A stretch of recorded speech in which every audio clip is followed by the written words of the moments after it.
Bom dia, boa tarde, boa noite, boa madrugada. Independente da hora que você está assistindo, seja bem-vindo e comenta aí de qual cidade você está vendo essa história. E se essa história apareceu para você, é porque ela merece ser ouvida. Então já se inscreve no canal para não perder mais nenhuma como essa. O sol começava a se esconder atrás dos morros, tingindo o céu de tons alaranjados e roxos, quando fechei o último curral e subi na caminhonete. Meu plano era simples: seguir pela estrada principal, passar na venda de seu Antônio e voltar antes da noite cair. Mas por algum motivo que não sei explicar, parei na bifurcação. À esquerda, o caminho de sempre, largo, seguro, movimentado.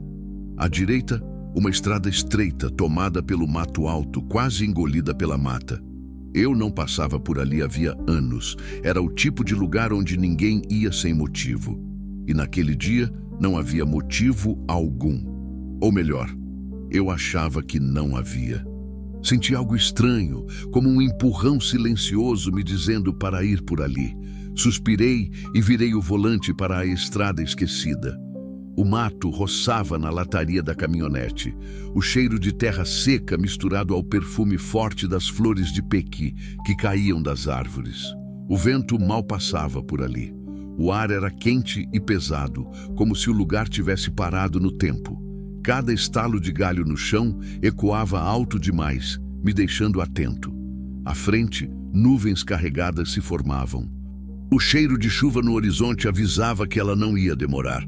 Foi numa curva fechada, logo depois de uma ponte seca, que meu coração parou. No meio da estrada havia uma pedra grande, irregular, marcada pelo tempo. Encostada nela, uma jovem. Estava caída de lado, os braços e tornozelos presos por correntes grossas, o ferro enferrujado cravado na pele, deixando marcas roxas e vermelhas. O rosto estava pálido, os cabelos grudados de suor e poeira e os lábios rachados ao ponto de sangrar. Os olhos semicerrados denunciavam que ela mal tinha forças para se manter consciente. Parei a caminhonete bruscamente e desci. Ela percebeu minha aproximação e tentou se afastar, mas o barulho metálico da corrente limitou seu movimento. O som ecoou pela estrada silenciosa e me arrepiou. Levantei as mãos devagar, como quem tenta acalmar um animal ferido. Calma, eu não vou te machucar. Me aproximei devagar. O cadeado estava velho, mas firme. Tirei a faca do cinto e tentei forçar, mas não cedia. Olhei ao redor, encontrei uma pedra grande e comecei a bater no ferro, sentindo o impacto subir pelo braço. A cada golpe, o metal chiava e o som se misturava à minha respiração pesada. Por fim, o cadeado cedeu e caiu no chão. A corrente deslizou pela pedra com um som seco. Ela encolheu os braços contra o corpo, como quem não sabe o que fazer com a própria liberdade. Foi então que, com a voz quase apagada, murmurou: "Água." Corri até a caminhonete e voltei com minha garrafa. Ela bebeu devagar, como quem tem medo de que fosse acabar antes de matar a sede. Depois, ofereci um pedaço de pão que tinha guardado. Ela comeu com as mãos trêmulas, como se não visse comida há dias. "Qual é o seu nome?" perguntei. "Helena", respondeu, a voz fraca e rouca. Decidi levá-la para minha fazenda. Durante o caminho, ela ficou em silêncio, abraçada a si mesma, olhando pela janela sem realmente ver a estrada. O cheiro da chuva ficava mais forte. As primeiras gotas começaram a bater no para-brisa quando chegamos ao portão de casa. Quando descemos da caminhonete, Helena olhou para a casa simples, de tijolo aparente e varanda de madeira, como se estivesse vendo um palácio. Preparei um prato simples: arroz, feijão, ovo frito e um copo grande de leite. Depois de comer, ela desmoronou no quarto de hóspedes, caindo num sono pesado. Fiquei sentado na varanda, ouvindo a chuva que finalmente chegou. As gotas pesadas batiam no telhado de zinco, criando uma sinfonia que me acalmava desde criança. Mas naquela noite, minha cabeça não parava. Quem tinha feito aquilo com ela? Por quê? E por que justamente eu passei por aquela estrada esquecida? Lembrei de Clara, minha mulher, que morrera 3 anos antes num acidente de carro na estrada para Goiânia. Ela sempre dizia que as coisas acontecem por um motivo, mesmo quando a gente não entende qual é. José, dizia ela, o mundo põe as pessoas no nosso caminho quando elas precisam de nós e quando nós precisamos delas. Talvez fosse isso. Talvez Helena tivesse aparecido na minha vida não só porque ela precisava de ajuda, mas porque eu precisava de um propósito. Nos últimos 3 anos, tinha vivido no automático, cuidando das vacas, plantando, colhendo, dormindo, vivendo, mas sem estar realmente vivo. A chuva continuou a noite toda. E eu fiquei ali, pensando na moça que dormia no meu quarto de hóspedes, sabendo que minha vida tinha mudado para sempre. Acordei com o som de panelas na cozinha. Por um momento, ainda meio dormindo, pensei que Clara tinha voltado. Meu coração deu um pulo, mas a realidade bateu rápido. Levantei da cadeira da varanda onde tinha cochilado e fui ver o que estava acontecendo. Helena estava na pia, lavando os pratos que eu tinha deixado sujos desde a semana passada. Vestia uma das camisas de Clara que eu tinha dado na noite anterior. Uma blusa florida, grande demais para seu corpo franzino. Os cabelos estavam presos num rabo de cavalo simples, e ela parecia mais jovem ainda do que eu imaginara. Não devia ter mais que 20 anos. "Bom dia", disse ela sem se virar. "Bom dia. Não precisava fazer isso. Preciso sim. O Senhor me salvou a vida. É o mínimo que posso fazer." Sua voz estava mais firme que na noite anterior, mas ainda carregava um cansaço profundo. Fiz café enquanto ela terminava a louça. Sentamos à mesa da cozinha e por alguns minutos o único som foi o das xícaras batendo nos pires. "Helena", comecei, escolhendo as palavras. "Não quero te pressionar, mas preciso entender o que aconteceu. Se alguém te fez mal, a gente pode ir à polícia em Cristalina." Ela parou com a xícara no meio do caminho para a boca e me olhou nos olhos pela primeira vez. Eram olhos castanhos, grandes, mas com uma tristeza que parecia antiga demais para uma pessoa tão nova.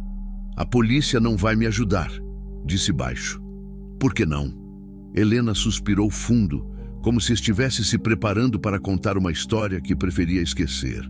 "Meu padrasto, ele tem conexões na cidade, dinheiro, influência.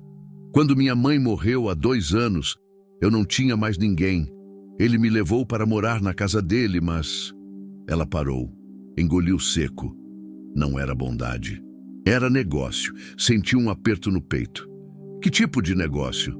"Ele dizia que uma moça virgem vale muito dinheiro para certos homens. Homens ricos que pagam bem pela primeira vez de alguém." As palavras saíram como sussurros, mas cada uma delas me atingiu como um soco. A xícara tremeu na minha mão. "E você?" Eu disse não. Muitas vezes. Até que na última semana ele perdeu a paciência. Disse que ia me vender querendo eu ou não. Que se eu não colaborasse por bem, seria por mal. Helena limpou uma lágrima que começou a descer. Então ele me levou para aquela estrada e me deixou lá. Disse que quando eu ficasse com bastante fome e sede, ia repensar minha teimosia. Fiquei em silêncio, processando o horror do que ela tinha passado. Lembrei das correntes, das marcas na pele dela.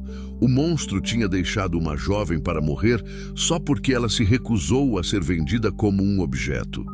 "Como ele se chama?" perguntei, tentando manter a voz calma. "Coronel Martins. Ele tem uma fazenda grande perto de Lusiânia.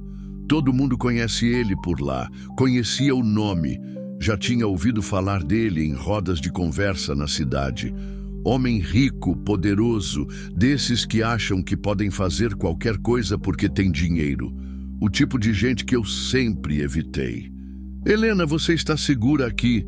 Ele não sabe onde você está, não sabe nem que alguém te encontrou, mas a gente precisa pensar no que fazer. Você tem parentes em algum lugar?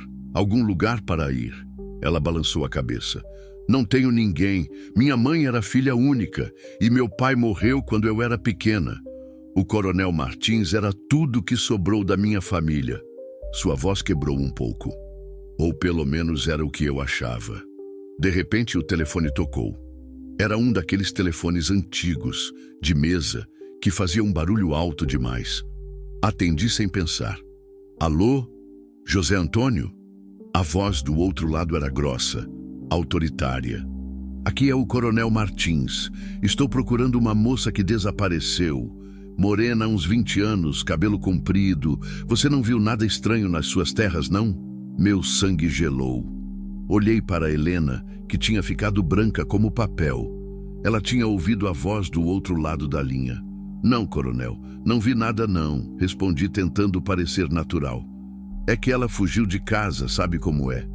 Essas moças novas, cheias de ideias na cabeça. Se você vir alguma coisa, me liga. Tenho uma recompensa boa para quem me der informação. Claro, se eu vir alguma coisa, aviso. Obrigado, José.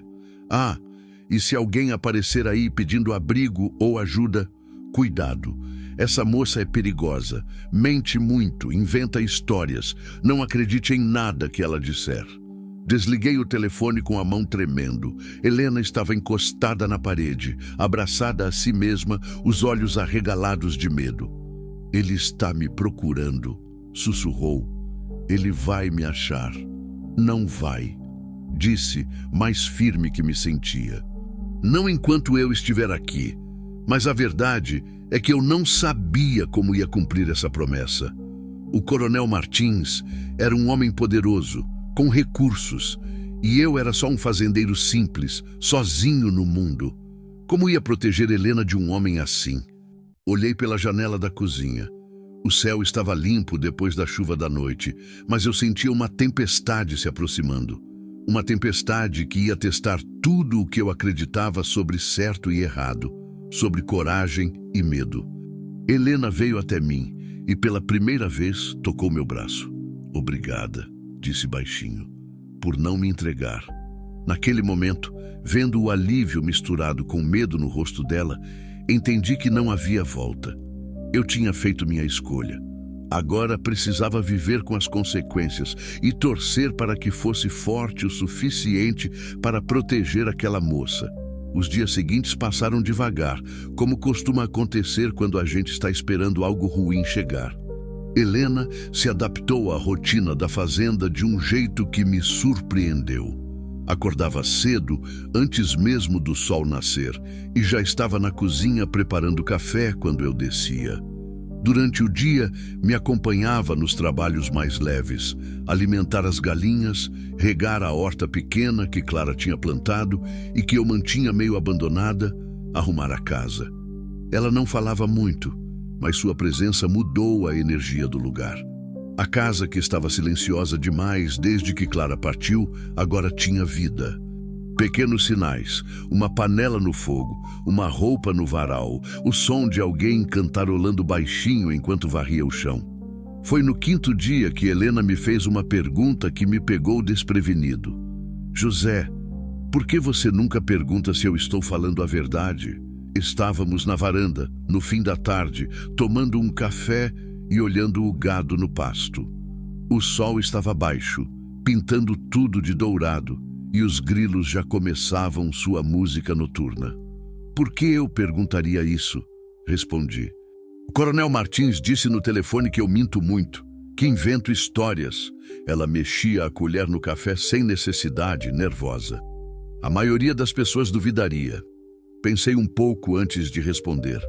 Helena, quando encontrei você naquela estrada, acorrentada como um animal, não precisei perguntar nada. Suas marcas contaram toda a história que eu precisava ouvir. Tomei um gole do café. E além disso, eu aprendi uma coisa na vida. A verdade tem um peso diferente. Quando alguém mente, as palavras saem leves demais. Quando alguém conta algo verdadeiro, mesmo doloroso, as palavras custam para sair. Pesam. As suas pesam. Ela me olhou de um jeito diferente, como se estivesse vendo algo em mim que não tinha notado antes. Você deve ter sido um bom marido, disse baixinho. A frase me acertou no peito. Clara sempre dizia que eu escutava demais e falava de menos. Reclamava que eu guardava tudo dentro. E ela tinha razão? Acho que sim. Ri um pouco, mas era uma risada triste. Quando ela morreu, tinha tanta coisa que eu queria ter falado e não falei. Agora não posso mais. Helena ficou quieta por um tempo, só olhando o horizonte. Depois disse: eu quero trabalhar. De verdade. Não só ajudar na casa. Quero aprender a lidar com o gado, a plantar, essas coisas. Se vou ficar aqui, não quero ser um peso. Você não é um peso, mas quero ser útil. Sua voz estava firme, decidida. Minha mãe sempre dizia que trabalho honesto dignifica a pessoa. Eu quero me sentir digna de novo. Nos dias que se seguiram, comecei a ensinar Helena as tarefas da fazenda. Ela tinha mãos delicadas, mas aprendeu rápido a ordenhar as vacas, a separar os bezerros, a reconhecer quando um animal estava doente. Via nela uma determinação que me lembrava da força de Clara, mas de um jeito diferente. Clara era forte por natureza. Helena estava se tornando forte por necessidade. Uma manhã, enquanto consertávamos uma cerca que tinha quebrado durante a chuva, ela me contou mais sobre sua vida antes. Minha mãe trabalhava numa loja de roupas em Lusiânia. Era costureira também, fazia vestidos para as senhoras da cidade. Helena segurava os arames enquanto eu pregava. Ela conheceu o Coronel Martins quando ele foi encomendar um vestido para a esposa dele. A esposa tinha morrido e ele disse que queria guardar o vestido como lembrança. E aí começaram a se relacionar. Não foi bem assim. Minha mãe era, como dizer, ingênua demais. Acreditava nas pessoas. O coronel começou a aparecer na loja, trazendo presentes, falando bonito. Minha mãe ficou encantada. Ele era rico, poderoso e ela uma viúva simples com uma filha para criar. Entendi o resto sem ela precisar falar. Homens como o Coronel Martins sabem como seduzir mulheres vulneráveis, fazem promessas bonitas até conseguirem o que querem. Quando eles se casaram, no começo ele até fingia se importar comigo. Pagava meus estudos, comprava roupas, mas depois que minha mãe morreu num acidente... Que tipo de acidente? Helena parou de segurar o arame e me olhou nos olhos. Ela caiu da escada de casa, bateu a cabeça. Mas eu sempre achei estranho. Minha mãe não era descuidada. E naqueles últimos meses, ela andava muito nervosa, como se soubesse de alguma coisa que não podia falar. Senti um frio na espinha. Você acha que... Não sei. Nunca vou saber. Mas depois que ela morreu, o Coronel Martins mudou completamente comigo. Foi quando começou a falar sobre me preparar para o futuro, como ele dizia. Sobre como uma moça bonita podia ajudar um homem nos negócios dele. Terminamos a cerca em silêncio, mas enquanto trabalhava, minha cabeça não parava. Se o Coronel Martins era capaz de matar a própria esposa, o que faria com Helena quando a encontrasse? E o que faria comigo por estar escondendo ela? Naquela noite, depois do jantar, Helena insistiu em lavar a louça sozinha. Fui para a varanda fumar um cigarro e pensar. O céu estava claro, cheio de estrelas, e o ar tinha aquele cheiro bom de terra molhada que sempre me acalmava. Mas naquela noite eu não conseguia me acalmar. Foi quando vi as luzes na estrada. 2 carros vinham devagar, com os faróis baixos, como quem não quer chamar atenção. Meu coração disparou. Apaguei o cigarro rapidamente e entrei em casa. Helena, chamei baixo. Vem cá. Ela saiu da cozinha secando as mãos no pano de prato. O que foi? Tem gente vindo. 2 carros. Apaguei as luzes da sala. Pode ser só alguém que se perdeu, mas... Ela ficou pálida na hora. É ele. Eu sei que é ele. Vai para o quarto dos fundos. Se esconde no armário e não sai de lá, aconteça o que acontecer. Peguei a espingarda que ficava no canto da sala. Se eu gritar seu nome, você sai correndo pelos fundos e vai para o mato. Não olha para trás. José, não faça isso por mim. Vai, disse, mais duro que pretendia. Agora! Helena correu para o fundo da casa. Eu fiquei na sala escura, esperando. Os carros pararam no portão. Ouvi portas batendo, vozes baixas, passos na terra. Alguém bateu na porta. José Antônio? Era a voz grossa do Coronel Martins. Abre aí, precisamos conversar. Respirei fundo, destravei a espingarda e fui abrir a porta. Do outro lado, o Coronel Martins e 3 homens que eu não conhecia, todos armados. Boa noite, José. Posso entrar? Não era bem uma pergunta. Abri a porta devagar, mantendo a espingarda baixa, mas pronta. O Coronel Martins era um homem grande, de uns 60 anos, com cabelos grisalhos penteados para trás e uma barriga que denunciava vida boa. Usava camisa social branca e calça jeans nova, daquelas que custam mais que meu salário de um mês. Os 3 homens atrás dele eram mais novos, com cara de quem já tinha feito coisas que não se contam para a polícia. Coronel, cumprimentei, tentando manter a voz firme. Que o traz aqui a essa hora? Ele sorriu, mas era um sorriso frio, de quem está acostumado a conseguir tudo o que quer. Posso entrar? Está um sereno danado lá fora. Claro, eles entraram como se fossem donos da casa. O coronel se sentou na poltrona de Clara sem pedir licença, e os outros ficaram de pé, reparando em tudo. Um deles, moreno e magro, não tirava a mão da cintura, onde devia ter uma arma. José, vou direto ao assunto. O coronel cruzou as pernas, relaxado. Minha enteada sumiu há uma semana. Helena, moça bonita, cabelo castanho, uns 20 anos. Você disse no telefone que não viu nada, mas resolvi dar uma passada aqui pessoalmente. Já disse que não vi nada, coronel. Eu sei. Dum! Ele balançou a mão como se estivesse espantando uma mosca. Mas é que as pessoas às vezes veem coisas e não dão importância, sabe como é? Uma moça caminhando na estrada, pedindo carona, essas coisas. Fiquei quieto, esperando ele continuar. Na cozinha, uma panela fez um barulho pequeno, talvez o vento, ou talvez Helena tentando se mover. O homem magro olhou naquela direção. Outra coisa, José. O coronel se inclinou para a frente. Essa moça é, como dizer, problemática. Tem uns problemas na cabeça. Inventa histórias, faz escândalo. Se ela aparecer aqui, não acredite em nada que ela disser. Ela pode até inventar que alguém fez mal para ela. Entendo. Bom saber que você entende. Porque tem gente que escuta essas histórias e sai fazendo besteira. Tentando bancar o herói, sabe? Seu tom mudou um pouco, ficou mais duro. E aí complica a vida de todo mundo. O homem magro se aproximou da cozinha.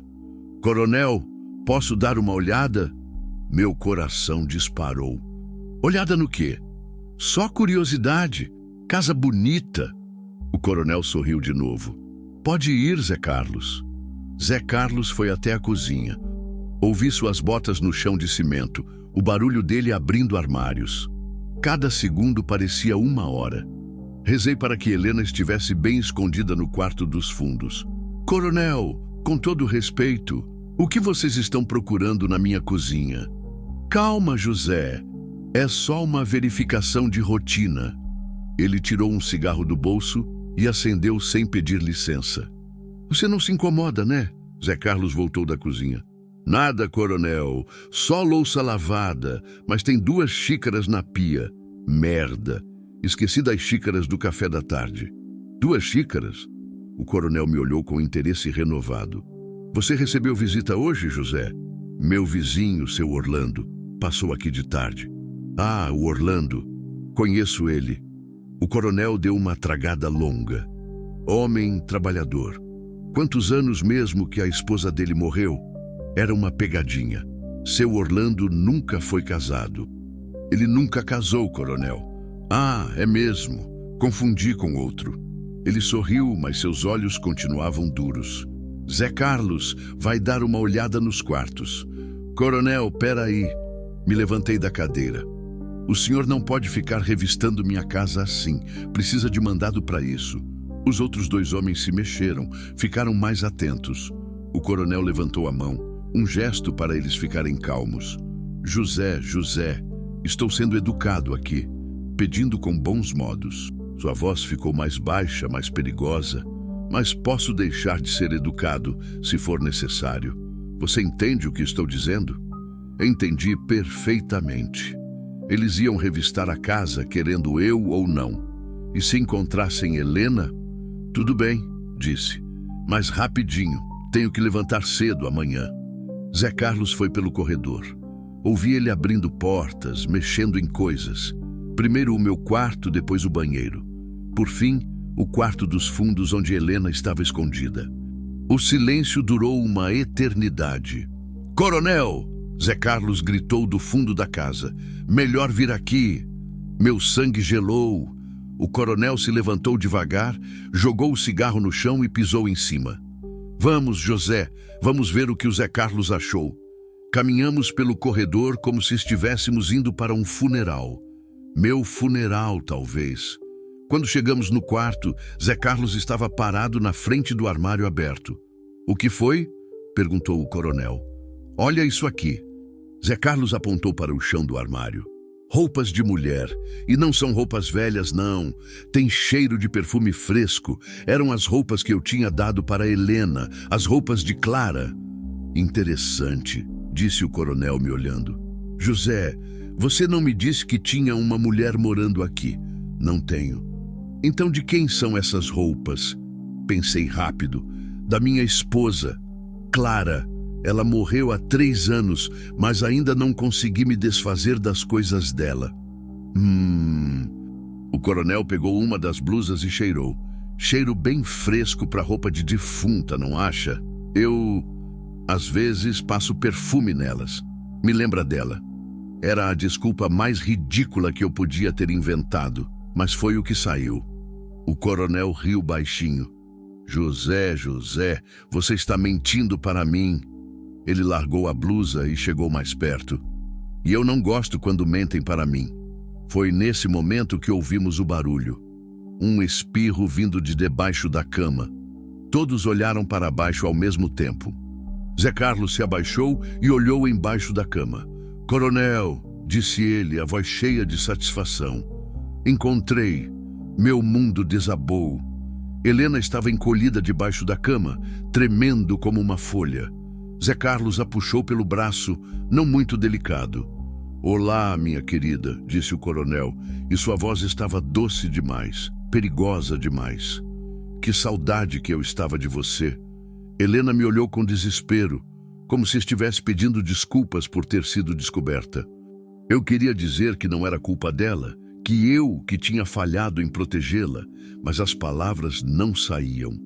Agora, José, o coronel voltou sua atenção para mim. Nós temos um problema. Você mentiu para mim, escondeu minha enteada, e eu não posso deixar isso passar batido. Ele fez um sinal para os outros homens. 2 deles se aproximaram de mim. Coronel, por favor. Consegui falar. Ela não fez nada de errado. Estava com medo, perdida. Ah, então ela te contou alguma história, é? Ele riu. Te disse que o padrasto malvado queria machucar ela, que ela era uma mocinha inocente? Ela me contou a verdade. A verdade? O coronel gargalhou. José, você é mais ingênuo do que eu pensava. Helena aqui é uma ladra. Fugiu de casa depois de roubar uma quantia considerável de dinheiro meu. E ainda teve a cara de pau de espalhar mentiras sobre mim pela cidade.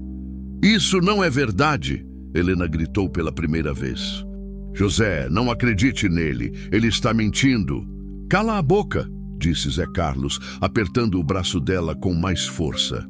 O coronel continuou. Além de ladra, ela é mentirosa. Compulsiva. Já levei ela em médico e tudo. Doença mental. Sabe como é. Mas agora ela vai voltar para casa onde eu posso cuidar dela direito. Solte ela, disse, tentando soar firme. Ou o quê? O coronel riu.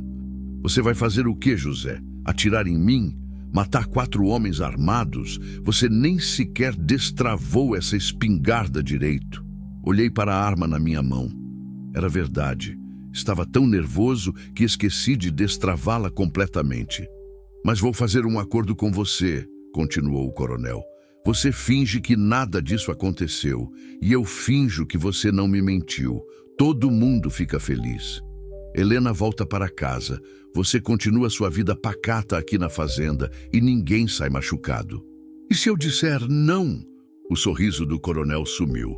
Então você e Helena vão ter o mesmo destino e vai ser muito desagradável para os dois. Olhei para Helena. Ela estava chorando agora, mas seus olhos me diziam para não me preocupar com ela, para salvar minha própria vida. Mas eu não podia fazer isso, não depois de tudo.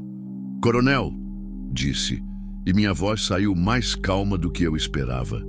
O senhor está na minha casa, ameaçando uma moça que eu estou protegendo.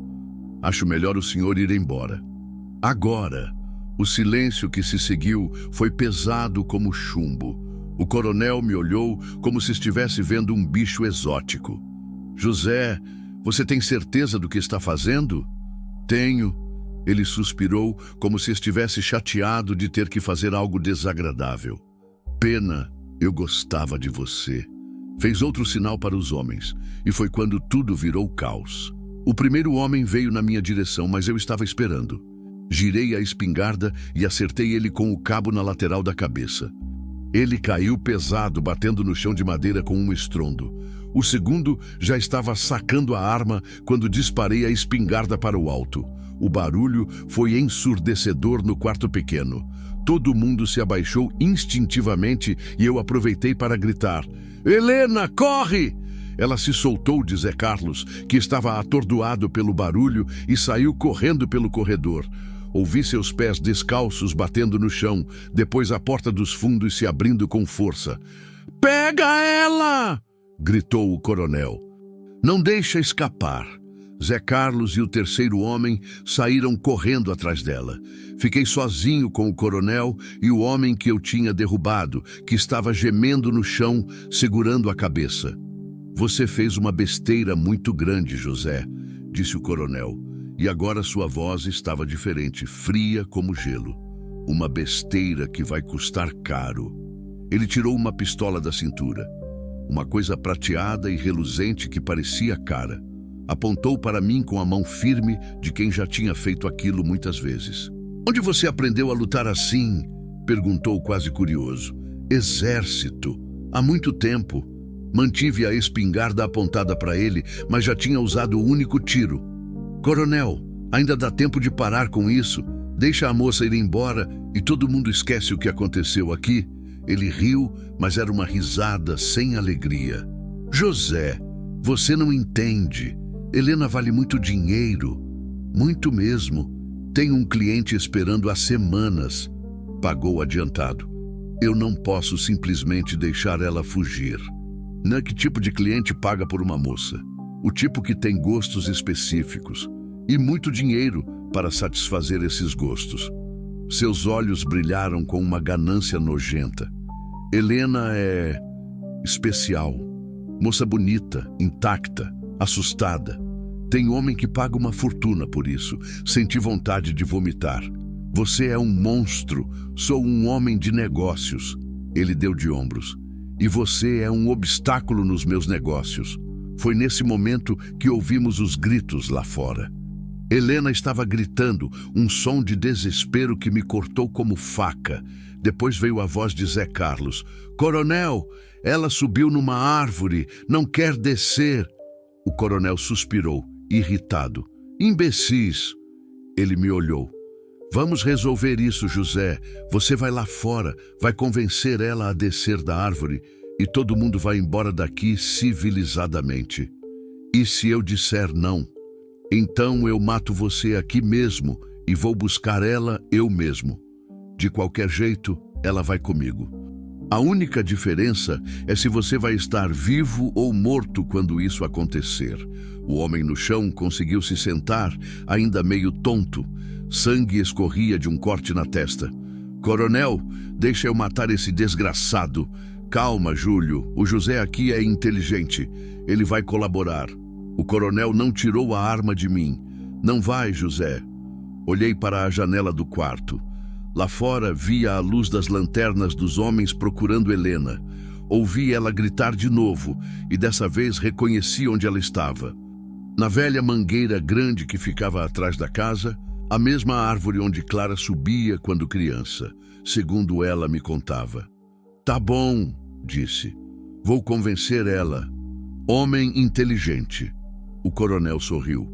Mas só para garantir, o Júlio vai com você. E se você tentar alguma coisa esperta, ele mata ela na hora.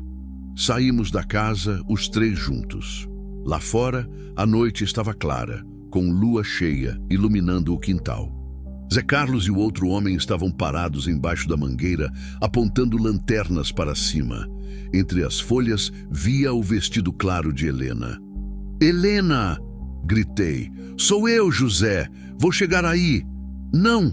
Ela gritou de volta. Ele vai me matar! Ou coisa pior, ninguém vai te machucar, eu prometo. Você não pode me proteger, José. São muitos. E tem armas. Ela estava certa. E eu sabia disso, mas precisava pensar em alguma coisa. Olhei ao redor, procurando uma saída, uma oportunidade, qualquer coisa. Foi quando vi as nuvens chegando. Nuvens pesadas, carregadas, vinham do oeste como uma parede escura. O vento começou a soprar mais forte, balançando a árvore onde Helena estava. Cheiro de chuva no ar, mas não uma chuva qualquer. Uma tempestade brava, dessas que transformam a noite em dia com os raios. Coronel, disse Zé Carlos, olhando para o céu, vai chover. E forte. Melhor ainda. O coronel não parecia preocupado. Chuva vai fazer ela descer da árvore rapidinho. Mas ele não conhecia as tempestades daqui como eu conhecia. Quando vem chuva do oeste, nessa época do ano, vem com tudo. Ventos de derrubar árvore, raios que cortam o céu como faca, chuva que alaga tudo em minutos. Helena! Gritei de novo. Tem tempestade vindo? Você precisa sair da árvore. Não vou descer enquanto eles estiverem aí. O primeiro raio cortou o céu, iluminando tudo como dia. O trovão veio uns segundos depois, um barulho que fez a terra tremer. Os homens do coronel se mexeram desconfortáveis. Coronel, acho melhor a gente ir embora, disse o terceiro homem, que até agora não tinha falado. Essa tempestade vai ser feia. Ninguém vai a lugar nenhum sem a moça, respondeu o coronel, mas pela primeira vez sua voz mostrou incerteza. O vento estava ficando mais forte. As folhas da mangueira balançavam violentas e Helena se segurava nos galhos como podia. Outro raio, mais perto dessa vez. O cheiro de ozônio no ar. Foi quando tive a ideia. Coronel! Gritei por cima do vento. Suas lanternas! Apaguem as lanternas! Por quê? Raio! Metal atrai raio! Se continuar com essas lanternas ligadas na tempestade, vocês vão virar churrasco.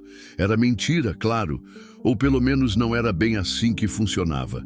Mas na escuridão, com o vento uivando e os trovões rachando o céu, qualquer coisa parecia possível. Zé Carlos olhou para sua lanterna como se fosse uma cobra venenosa. Coronel, será que... Apaga essa merda! Gritou o coronel. Apaguem todas! Eles apagaram as lanternas. De repente ficamos todos no escuro, só com a lua e os raios para iluminar. Era minha chance. Me joguei para trás de uma pilha de madeira velha que ficava perto da árvore. Júlio, que estava me vigiando, demorou 1 segundo para entender o que estava acontecendo. Quando ele foi me procurar, eu já estava se movendo. O terceiro raio caiu perto, muito perto. O clarão me mostrou Júlio a uns 3 metros, procurando me ver no escuro. Peguei um pedaço de pau da pilha de madeira e atirei na direção da voz dele. Ouvi um grito e o barulho de alguém caindo. José! Gritou o coronel. Seu desgraçado, onde você está? A chuva começou. Primeiro poucas gotas grossas, depois um dilúvio. Em segundos, estava todos encharcados. O vento virou vendaval, dobrando as árvores, levantando poeira e folhas secas. Helena! Gritei. Agora! Desce da árvore e corre! Não sei se ela me ouviu por cima da tempestade, mas vi uma sombra se movendo na árvore. Ela estava descendo. Lá! Gritou Zé Carlos. Ela está descendo! Mais raios, mais trovões. A chuva estava tão forte que mal dava para enxergar a 1 metro de distância. Ouvi passos correndo em várias direções, gritos, xingamentos. Alguém tropeçou e caiu com estrondo. Consegui chegar até o pé da mangueira no momento que Helena tocou o chão. Ela estava encharcada e tremendo, mas viva. José! Ela gritou. O que a gente faz? Corre! Respondi. Para o mato, eles não vão conseguir nos seguir nessa chuva. Pegamos a correr juntos, de mãos dadas, tropeçando na escuridão. Atrás de nós, ouvia os gritos dos homens do coronel, mas eles estavam perdidos como nós na tempestade. Corremos até a mata fechada que ficava atrás da fazenda. Lá, debaixo de uma árvore grande que oferecia um pouco de proteção da chuva, paramos para respirar. José, Helena disse, a voz tremendo de frio e medo. O que a gente vai fazer agora? Eles não vão desistir. Olhei para ela, encharcada, tremendo, mas corajosa como uma guerreira. Naquele momento, com a tempestade rugindo ao redor e os homens do coronel nos procurando no escuro, entendi uma coisa importante. Eu não estava mais fugindo só para proteger Helena. Estava fugindo porque, pela primeira vez em 3 anos, tinha algo pelo que valia a pena lutar. Alguém que me fazia lembrar que estar vivo é diferente de apenas respirar. Vamos embora, disse. Esta noite mesmo. Não podemos ficar aqui. Para onde? Pensei um pouco. Tenho um primo em Goiânia. Nunca gostou muito de mim, mas é gente honesta. Pode nos ajudar. Um raio iluminou o rosto dela.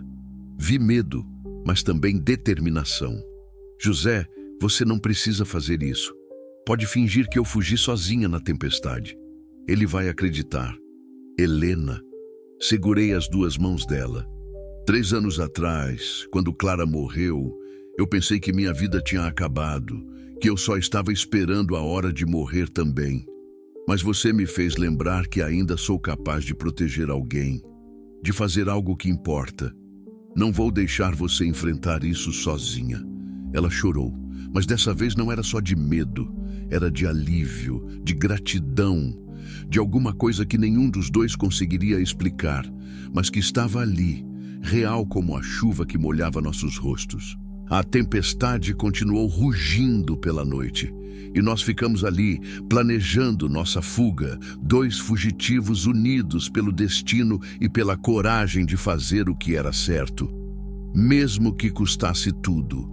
3 meses depois, eu estava sentado na varanda da casa do meu primo Marcos, em Goiânia, tomando café e olhando Helena regar as flores que ela tinha plantado no pequeno jardim da frente.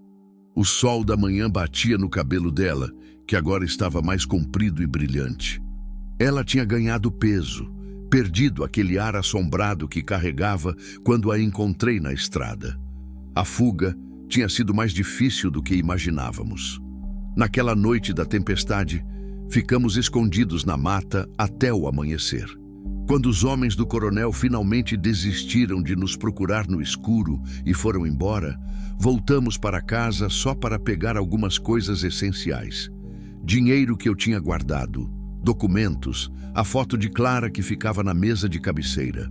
Saímos de casa quando o sol ainda não tinha nascido, pela estrada dos fundos, evitando a principal.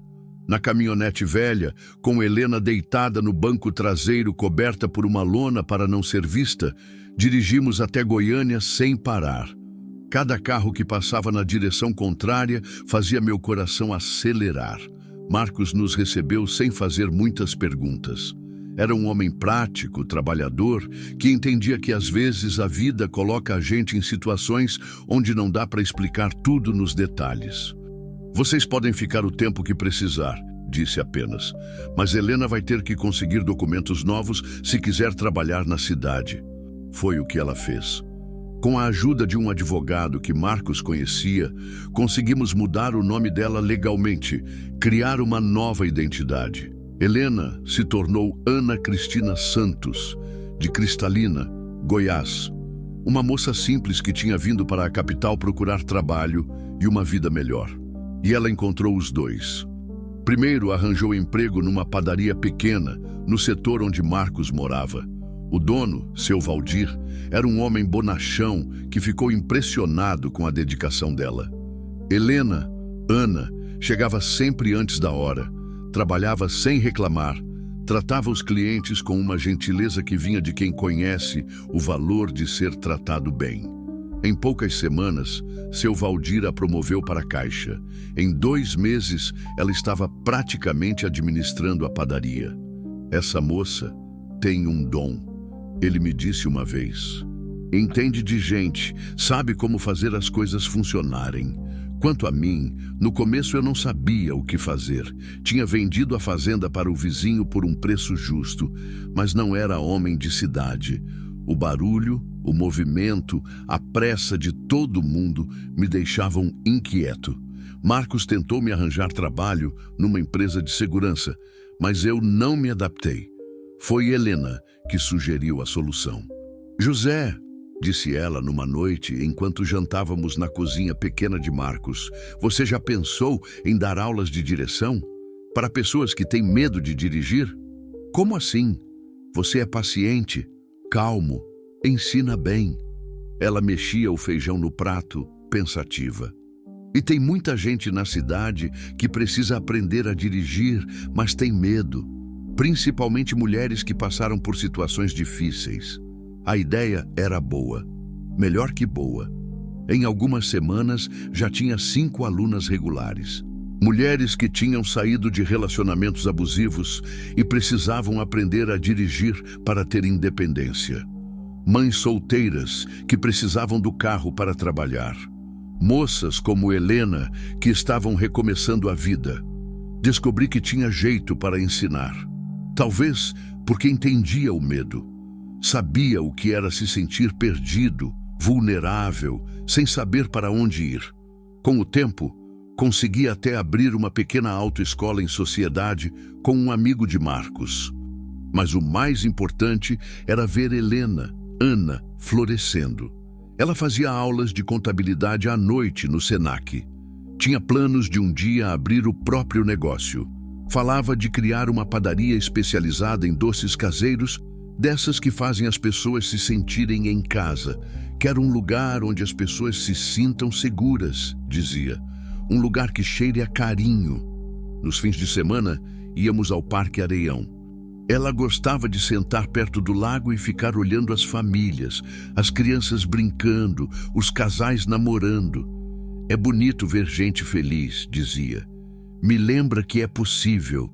Foi num desses sábados, 3 meses depois da fuga, que ela me fez uma pergunta que eu não esperava. José, você sente falta da fazenda? Pensei antes de responder. Às vezes. Sinto falta do silêncio, do cheiro da terra depois da chuva, do trabalho com as mãos. E se a gente voltasse para o interior? Não para a Cristalina, mas para outro lugar. Começar de novo, mas juntos dessa vez. Olhei para ela surpreso. Você não gosta da cidade? Gosto. Gosto da independência, do trabalho, de aprender coisas novas. Ela jogou um pedacinho de pão para os patos do lago. Mas a cidade é grande demais para mim. Sempre vou me sentir um pouco perdida aqui. E o que você está sugerindo? Que a gente junte nossos dinheiros. Compre um pedacinho de terra num lugar bonito, longe de tudo. Eu toco uma padaria pequena, você dá aulas de direção, a gente cria galinha, planta uma horta. Ela sorriu, e era um sorriso cheio de esperança. Não para fugir da vida, mas para construir uma vida nossa. A ideia me emocionou mais do que eu esperava. Uma vida nossa, nossa, como se fôssemos uma família de verdade. Ana, disse, usando o nome novo dela, tem uma coisa que eu preciso te falar. O quê? Nós, eu e você, não somos parentes, não somos casados. As pessoas vão falar. Ela riu, uma risada leve como música. José, você tem 52 anos, eu tenho 22. Se você está preocupado com o que as pessoas vão pensar, É porque não entendeu ainda quem eu sou. Ela me olhou nos olhos. Eu não me importo com a idade. Não me importo com as línguas maledicentes. Me importo com caráter, com bondade, com encontrar alguém que me trate como ser humano, não como objeto. E você acha que... Acho que você me salvou. Não só naquela estrada, mas todos os dias desde então. Me salvou de virar uma pessoa amarga, cheia de ódio. Me mostrou que ainda existem homens bons no mundo. Ela pegou minha mão. E acho que eu salvei você também, de viver só de lembranças. Tinha razão. Nos últimos meses, pela primeira vez desde a morte de Clara, eu tinha acordado com vontade de viver o dia. Não apenas sobreviver a ele, mas realmente vivê-lo. Então, disse, onde a gente vai procurar essa terra? Que tal perto de Alto Paraíso? Ouvi dizer que é bonito lá. Tem cachoeiras, ar puro, gente simples. E fica longe o suficiente de qualquer lugar onde o Coronel Martins possa ter influência. Alto Paraíso, repeti. Gostei do nome. Ficamos sentados ali no parque até o sol se pôr, planejando nosso futuro. Uma padaria com mesas na varanda onde as pessoas pudessem tomar café e conversar. Uma autoescola pequena para ensinar a dirigir quem precisasse de independência. Uma horta, umas galinhas, um cachorro vira-lata que Helena queria adotar. Sonhos simples, mas nossos. Naquela noite, quando voltamos para casa, Helena me abraçou na porta do quarto dela. Obrigada, disse baixinho. Pelo quê? Por me ensinar que é possível recomeçar. Que não importa quão escuro fica, sempre tem uma manhã depois da noite. Fiquei pensando nessas palavras depois que ela entrou no quarto. 3 anos atrás, quando Clara morreu, achei que minha história tinha acabado. Que eu ia viver o resto da vida como um homem incompleto, carregando o peso do que tinha perdido. Mas a vida, descobri, tem dessas coisas. Coloca pessoas no nosso caminho quando menos esperamos. Pessoas que chegam quebradas, machucadas, perdidas, como Helena chegou, mas que carregam dentro delas a força para nos consertar também. Não era amor romântico, não ainda. Talvez nunca fosse. Mas era algo mais raro e precioso. Era parceria, era cuidado mútuo, era a certeza de que nenhum de nós ia enfrentar o mundo sozinho. Uma semana depois, pegamos um ônibus para Alto Paraíso. Levamos 2 malas pequenas e um coração cheio de esperança. Na rodoviária, antes de embarcar, olhei para trás uma última vez. Goiânia continuava seu movimento frenético, indiferente à nossa partida. Mas para nós, aquela cidade tinha sido um lugar de cura. Um lugar onde aprendemos que é possível reinventar a própria vida, mesmo quando tudo parece perdido. Pronto? Perguntou Helena, já segurando a passagem. Pronto, respondi. E fomos embora para nossa nova vida, 2 sobreviventes que tinham encontrado um no outro a força para recomeçar. O ônibus cortou a estrada empoeirada, levantando nuvens vermelhas que se perdiam no céu azul de Goiás. No banco ao lado, Helena cochilava com a cabeça encostada na janela, um sorriso pequeno nos lábios. Pensei em Clara, e pela primeira vez em 3 anos consegui lembrar dela sorrindo, não morrendo. Pensei no Coronel Martins e senti pena dele. Um homem que tinha tanto dinheiro e poder, mas nunca ia conhecer a riqueza de salvar alguém sem esperar nada em troca. Pensei na estrada deserta onde encontrei Helena, acorrentada como um animal, esperando para morrer. E entendi que aquele desvio que fiz naquele fim de tarde não tinha sido coincidência. Tinha sido o destino me dando uma segunda chance. Uma chance de descobrir que, às vezes, quando salvamos alguém, estamos salvando a nós mesmos também.